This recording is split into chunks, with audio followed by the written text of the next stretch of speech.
Hey guys, welcome back. Today we're going to do The Punisher, The End by Garth Ennis and Richard Corben. Richard Gordon is the GOAT, by the way. This is from Marvel Comics, but it says here Max Comics, but Max Comics was an imprint of Marvel Studios because they did a lot of The End issues and, stuff related to that. So without further ado, let's dive in. So it's here in this prison or security prison, and a guy says, "Your orders are to shoot the prisoners, all of them."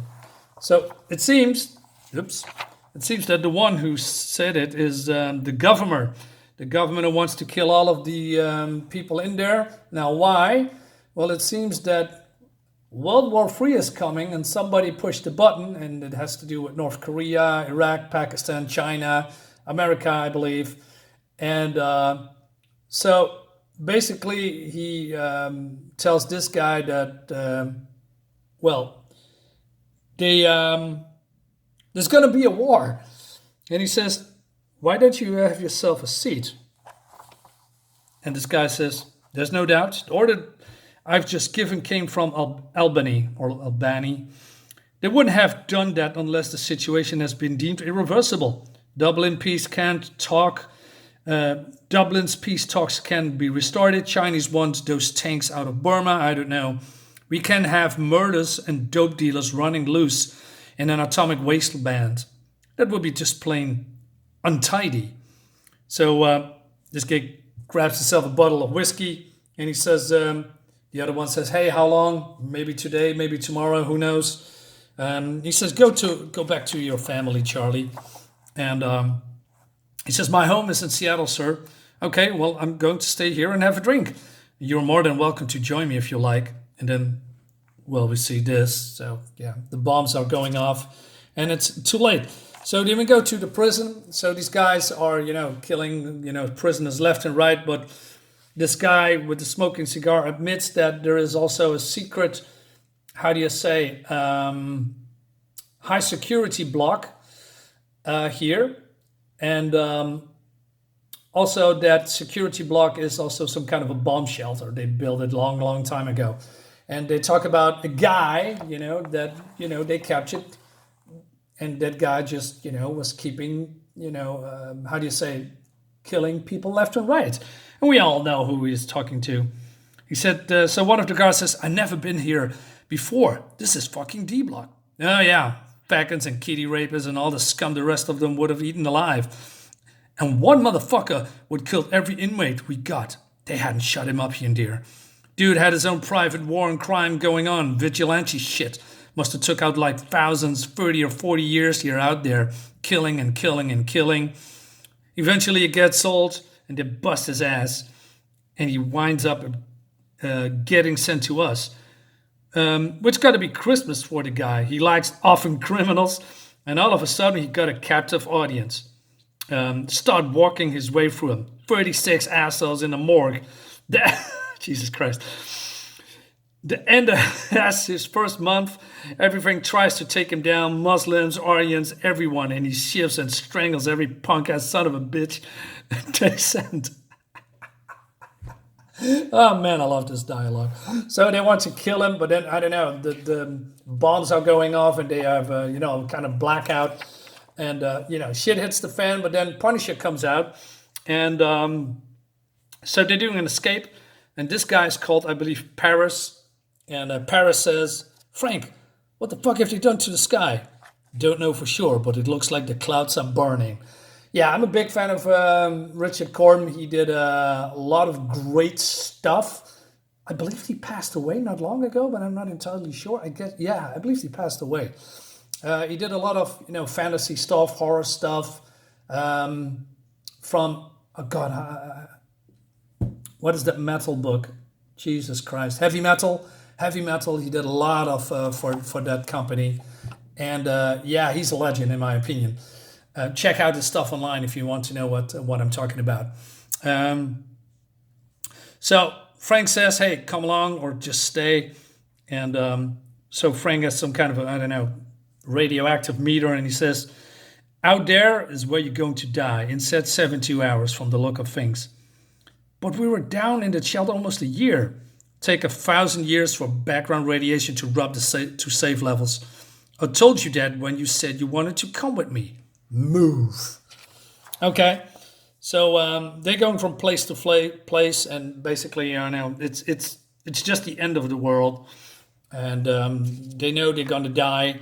And he says, "My name is Frank Castle. They used to call me the Punisher. I had a wife and son and daughter, but they died long time ago on a sunny day in Central Park. I blamed evil men for the deaths. I went to war with murderers and thieves, with racketeers and dealers, the parasites who preyed on human weaknesses. That weakness was a feeding ground that stretched beyond the infinite. The evil that it fed would never end. So I decided, neither would my war." Man, the writing is so great. And then, well, we see all these dead people that couldn't escape the fallout. And, it's very bleak. Also, the narrative is very depressive. So the narrator says, "It begins snowing soot. So hard to progress, it's impossible. And in a school bus full of assisted suicides, we settled down to spend the night." Oh, Jesus. And so Paris says, "How? 10 years bad. Iraq was one thing, North Korea, even Pakistan. You shout war on terror at the Chinese and they laugh so hard the world blow up in your face. That's the trouble with a war you never want to end. Eat something." What the fuck for, he says. Well, oops, getting a little bit too. So basically they are, am I skipping too much? Yeah, well, a little bit here. But this guy's a little bit depressed and he says, "Why are we keep going? Work still to be done." "You mean killing, right?" "Yes." Jesus fucking Christ. So yeah, he's still going on a war. And they're going to, I don't know, Brooklyn or New York. I'm not entirely sure. New York City, yes. That's what this guy is saying. So, and it looks like this. Freaking awesome. Yeah, well, not in real life, of course, but the art is great. And they see all the death, and then Paris thinks that maybe people are alive, there's some hope and people would adapt and overcome this situation. But, there's no rats, there is no bugs, there is nothing here. And we see now also he's starting to bleed. So, yeah, he cannot go much for longer. And they are going to some underground trains or subway station. And they are in some secret passage. And so Paris says, "Jesus, he gave you the code? He was dying."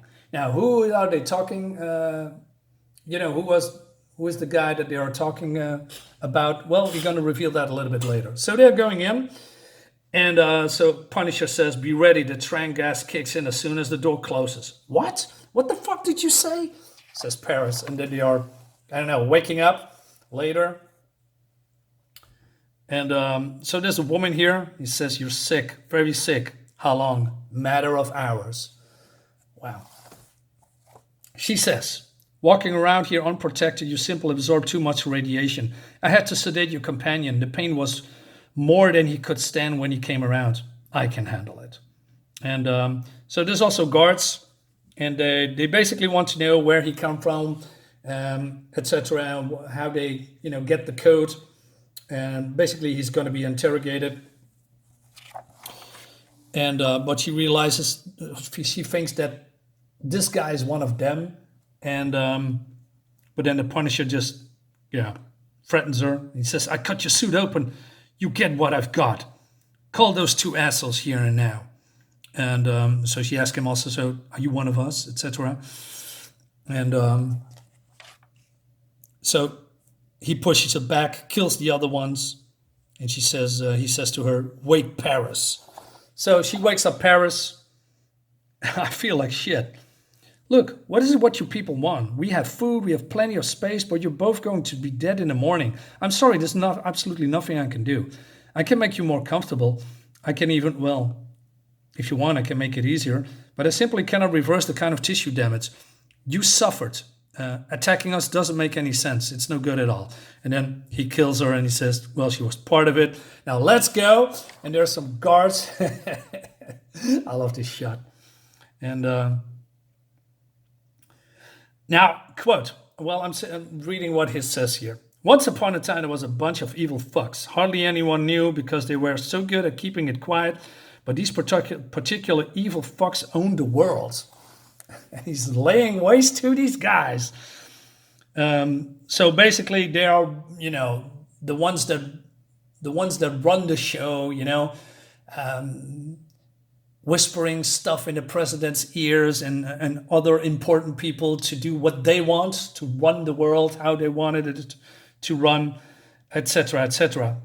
They made puppets out of the president and started wars for profit. Eventually, they came to believe that there was nothing that they couldn't do. And so one day, inevitably, they pushed the planet's luck too far. Now, don't tell me this looks absolutely gorgeous. I mean, this looks almost like an evil zombie, coming back to life. It's just great. And he keeps killing and killing and killing. And so he says, well, these guys are, protecting other ones, standard procedure. He opens the door and he says, time's up. And I thought, yeah. So he's bleeding heavily. And these guys says, who are you?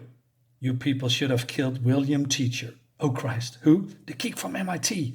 The man who designed this place. You should have killed him, not just framed him, not just have him sent to Sing Sing. That's the bunker. That was where he ran into me. So he says, the day the war began, Teach was in this prison hospital, which saved his life because the hospital was next to D Block. And that was where they built the shelter. Teach was a doctor and a bunch of guards headed down there and he followed them. 10 of us survived in that hole for a little under a year. Eventually there was trouble and Teach was stabbed before I could get to him. It was while he was dying he told me all about you. Oilmen and generals, computer billionaires and senators and captains of the industry. Teach called you the Coven.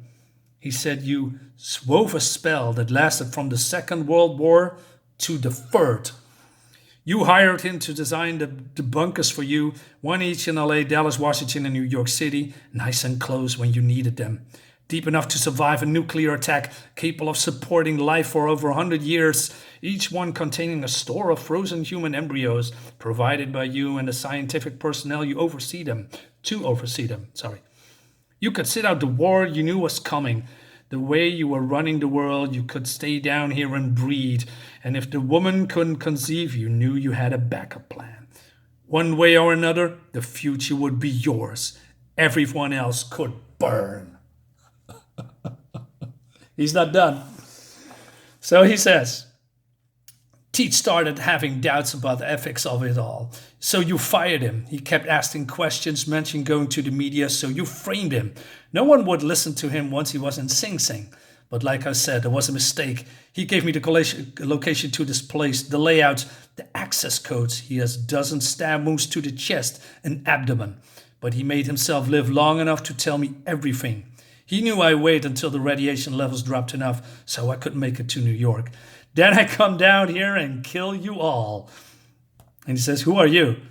I'm the thing that you let loose. So then one guy says, hey, wait a minute, please wait. So he realizes that the Punisher is going to shoot them. So he wants to show him something because, well, it doesn't matter anymore, right? And so he wants to show some kind of a recording 5 months ago. It was the last thing we heard from the bunker in Washington, D.C. And then, well, you can read what it says here. That's the President of the United States and the Secretary of State. So he says that they heard firearms, they used firearms at each other. We heard them. They left the channel open and listened to everything what happened. And basically, in a couple of months, the conversation dried up and they realized they are all dead. So do you understand what I'm trying to tell you? We are the last people left on Earth. His face. So he says, we do have a bank of sperm embryos, and we do have the expertise to ensure their survival. We alone can save the human race. And that's all I wanted to say. Do what you will. Yeah, of course he's going to do that. So he's going to go ape shit on these people. And even Paris is looking in, disgust. And he's just killing and killing and killing them. Expert salesmen. They could sell anything to anyone except me. And then it's all over. And Paris says, what about what he said? The human race. You've seen what that leads to. And then he says, what does a small-time con artist get sent to D-Block? What? He says. You knew all along? I suspected. So he admits that he set fire to a bunch of empty houses for insurance. But then the houses were next to a kindergarten. And then a couple of kids were burned to death. And the guys in Sing Sing would tear me apart. How come you didn't say anything before? Wanted to see if you admitted. What about you? Did you want to be judged? Or could you just not summon up the balls for suicide? Oh, man. So he says, you see what I mean about the human race? Oh, Jesus, you gotta be fucking shitting me. And he strangles him to death. Man, what a cliffhanger. And then, he goes outside, but then his mind is all messed up. He thinks it's, 1976. He's waiting for a cab that, of course, not are coming. His hair is falling. His hair is falling out. His skin is starting to burn, and he walks to, I believe, New York Century Central. And he wants to see if his family is still there and maybe he can save them. Oh, man, this is so cool. Cool colors, by the way, by Lee Rothright. It's been a long time since I read this comic. This is probably the second or maybe the third time that I read it in, I don't know, 20 years? From which comic is this? 2004. So, yeah, that's a long time ago. I'm old. Guys, I'm having a blast with this one. Now that I'm reading it for the first time, this is great. This is truly the end for The Punisher and for this review. Let me know in the comments what you think about it. Leave a like and, subscribe to my channel, all the jazz. See you next time. Bye-bye.